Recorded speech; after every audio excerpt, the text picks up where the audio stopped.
Today, both the US and Israel have attacked Syrian sovereign land illegally without a UN resolution or consent from the Syrian government. Contrary to what you may have heard, the Syrian government did not give permission and was not asked for permission by the US government. Simply being told that an attack is going to happen doesn't make it any less of a breach of sovereignty if consent is not given.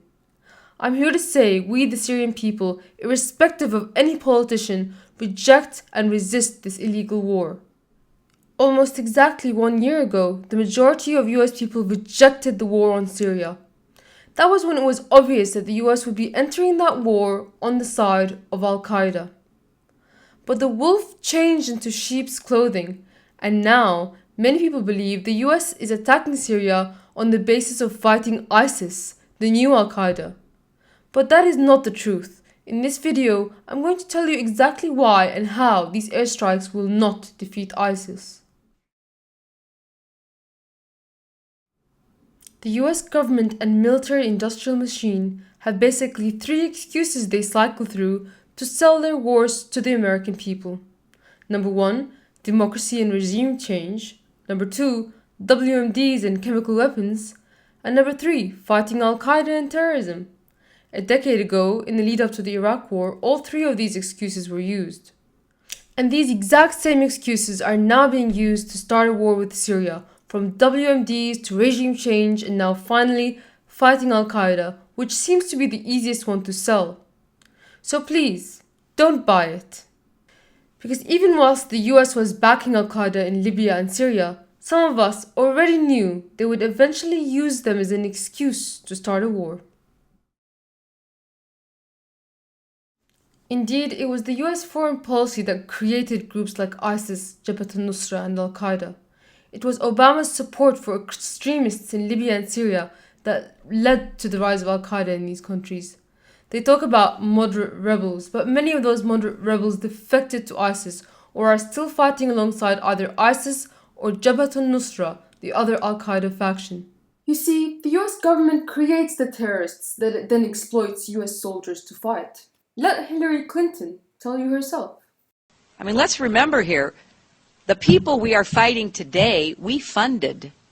Let's deal with the ISI and the Pakistani military, and let's go recruit these mujahideen, and let's get some to come from Saudi Arabia and other places, importing their Wahhabi brand of Islam.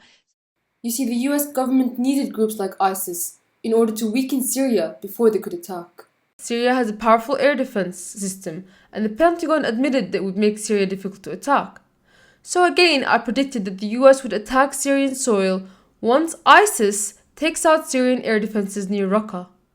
I said this in a video last month. Tabqa Air Base near Raqqa may contain S-300 anti-air missile defense systems.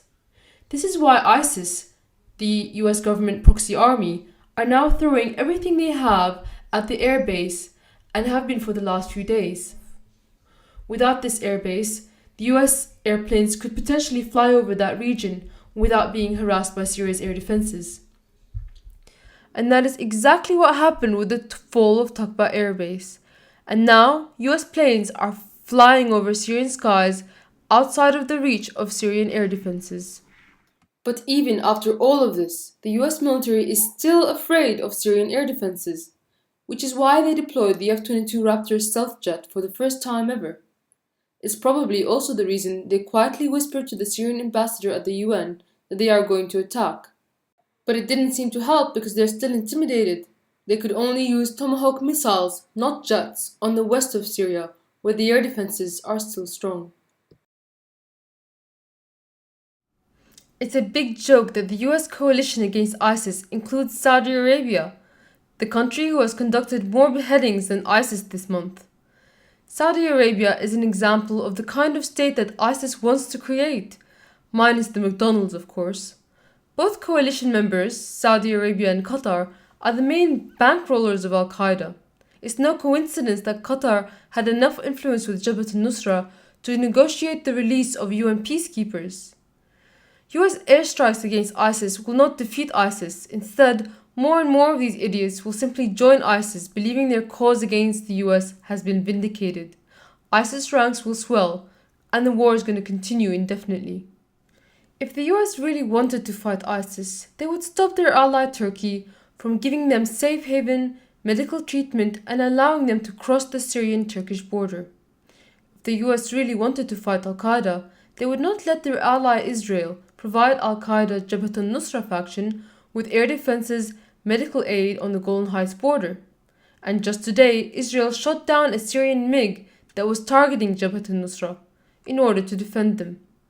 It's ironic that for the last few years, those liberal humanitarian warmongers were calling for US humanitarian intervention against Syria to save Syrian children. But when the US bombs ISIS and levels homes and kills babies in Idlib, these so-called humanitarians, including Amnesty International, are oddly silent. Killing babies in order to save babies? I think not. These wars are not about humanitarianism or protecting minorities or fighting ISIS. There are other objectives here. The US government's real objectives in attacking Syria is to destroy it, the Syrian state, military, and the country, breaking it up into 3 pieces, creating a scenario for perpetual war. They don't even try to conceal this objective. Andrew Tabler from the Washington Institute states this agenda quite plainly. The outcome of defeating ISIS will likely be a formal partitioned Syria, Assad in the west, a Sunni center, and Kurds in the northeast. He then states the breakup of Syria will break up the Syria-Iran alliance. These war planners believe that all the bloodshed is worth it. That includes a few beheaded US journalists. Now Kerry is claiming that Syria didn't uphold the chemical weapons bargain, just as Bush accused Saddam of doing the same. A year ago, when we were facing a similar attack on Syria, I said that the US would not attack while Syria still had chemical weapons and that they would try to disarm Syria first. This was before this scenario was even mentioned in any media. And I just said, the US government is not going to attack a country that possesses weapons of mass destruction. They first have to remove them. I said that giving up those chemical weapons would leave us open to attack later, just like giving up chemical weapons left Iraq and Libya open to attack. And almost exactly a month after the chemical weapons were removed, the US began attacking Syrian soil, just as I predicted.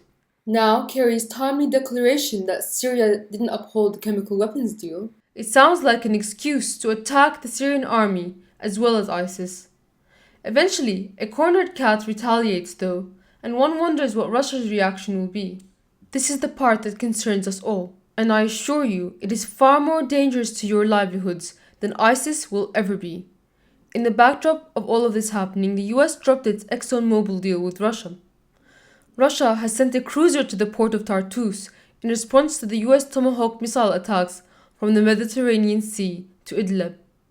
Russia has provided Syria with new air defenses and have said that the US airstrikes are illegal. The US government has flagrantly forgone getting approval from either the American people or the United Nations. It is wise to remember the breakdown of the League of Nations was what led to World War II. Are we now witnessing the breakdown of the United Nations? To all those patriots who love their country and sanity, I implore you to re-energize the sleeping anti-war movement. Stop this mess before it ends us all. We are the resistance.